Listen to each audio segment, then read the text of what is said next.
And we really like this collaboration. And this video, I love the video as well. Thanks. I read an article yesterday that was like me re-releasing Wild with Alessia is me trying to like tone down my gayness. No, not Like, until you've seen the video. I know, right? No, well, the person who's writing about the video being like, this video isn't gay enough. And I'm Pretty like, gay. what more can I do? You're like legit getting off with people. Yeah. So I'm like, Topless hot guys. Yeah. It's pretty gay. No, it's like, I mean, we've got like the old camcorder vibe. It looks like the Paris Hilton sex tape from whenever that came. I'm like, how much more? I do you know. want? What do you want, you sicko? Yeah. Yeah. How was it having like a love interest in a music video? And do you cast them? I do. Yeah, I do. Yeah, it's not working for me. Yeah, I mean, it's fun. It's like, it's a bit awkward, obviously, always. Yeah. But yeah, I mean, it's like, you just know that it's work and it's kind of like not at all sexual. It doesn't feel at all exciting, to be honest. Who do you speak to in your team? Because someone at some point must be like, okay, we're going to do a music video. And you're like, there's going to be a love interest. Alessia's going to be in it as well.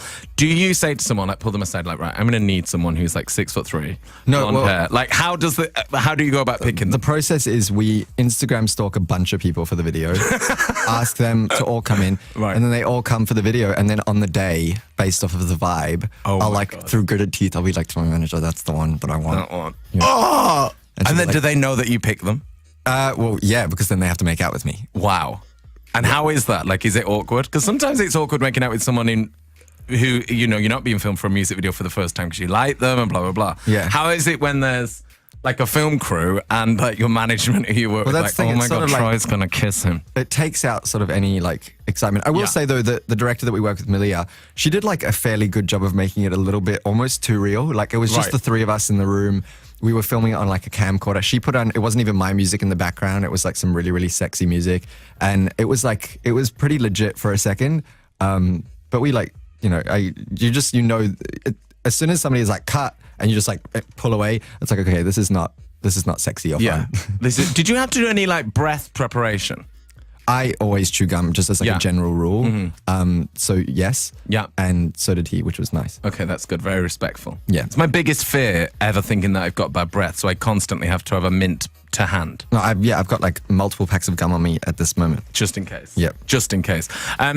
Also, we've got to talk about this while we're talking about getting off with people. Because last time you were on the Radio and Breakfast Show, I wasn't here. Oh, yeah? Scott and Chris were on. Yep. I don't know where I was. But you said this.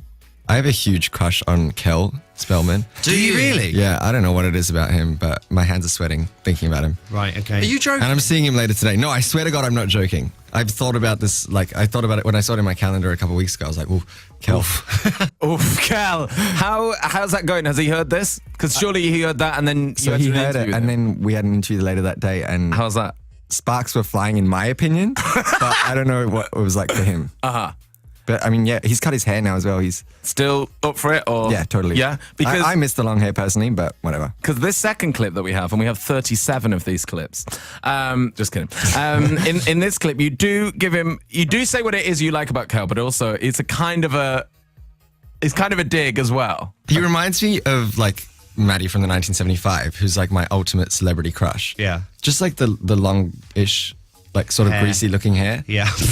Greasy looking hair. Yeah. That's not going to win him. No, but you know what it over. is that I think it's like, it's intentional grease. I don't think it's like gross grease. You think it's like shop bought grease? I'm sure.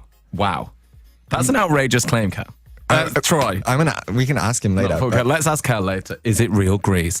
And then, so what you've done is that you've gone on Radio 1 on Breakfast Radio and said you fancy Kel Spellman and Matty from the 1975. Now, that would be fine if you weren't a pop star, but you're going to run into them. Does that faze you that Matty knows and Kel knows? Because I've sometimes done it on the radio or done it in an interview, and then it gets made into like a news story online. Right. And then I have to go and interview that person, and I'm like, do they know?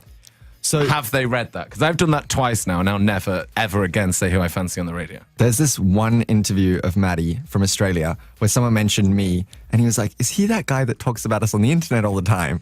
And that to me was the most mortifying thing in the world to hear. So now I kind of like don't speak about him as much. Yeah. It's more just like private. Right. But and then Kel was also, that was a confronting experience that day. Yeah, because I mentioned it in the morning and then I had to see him later that afternoon.